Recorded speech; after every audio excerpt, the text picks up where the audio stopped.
Bro ఈ match లో పూణేకి win confirm అనిపించింది, కానీ కోహ్లీ గ్రీస్ లో ఉన్నంత వరకు గేమ్ ఇంకా అవ్వలేదు.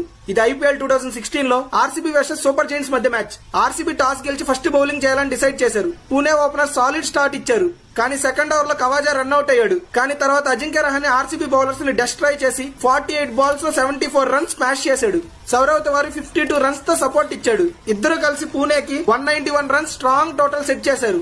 192 చేస్ లో ఆర్సీబీకి క్రిస్ గేల్ లేడు, సో కేఎల్ రాహుల్ ఓపెన్ చేసి 35 బాల్స్ లో 38 రన్స్ మాత్రమే చేసి అవుట్ అయ్యాడు. దాని తర్వాత ఏబీ డివిలియర్స్ కూడా ఫైర్ అవ్వలేదు. ఆడమ్ జంపా బౌలింగ్ లో 1 రన్ కి పెరేరా క్యాచ్ ఇచ్చి అవుట్ అయ్యాడు. షేన్ వాట్సన్ నంబర్ 4 లో బ్యాటింగ్ వచ్చి విరాట్ తో కలిసి బ్యాటింగ్ స్టార్ట్ చేశాడు. ఇద్దరు కలిసి కౌంటర్ అటాక్ చేసి పూణే బౌలర్స్ మీద ప్రెషర్ క్రియేట్ చేశారు. కోహ్లీ 31 బాల్స్ లో 50 కంప్లీట్ చేశాడు. వాట్సన్ 13 బాల్స్ లో 36 రన్స్ ఫైరీ నాక్ ఆడాడు.